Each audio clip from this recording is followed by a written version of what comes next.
നാം ശരീരമല്ല, അറിവാകുന്നു. ശരീരമുണ്ടാകുന്നതിന് മുൻപിലും അറിവായ നാം ഉണ്ടായിരുന്നു.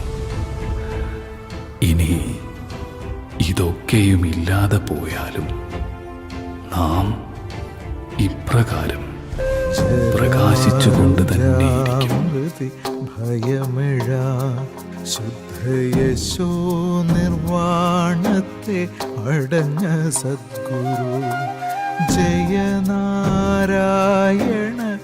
ഗുരുസ്വാമിൻ ദേവ ജയ ഭഗവാനേ ജഗദ്ഗുരു ജരാരുജാമൃതി ഭയമിഴ ശുദ്ധയശോ നിർവാണത്തെ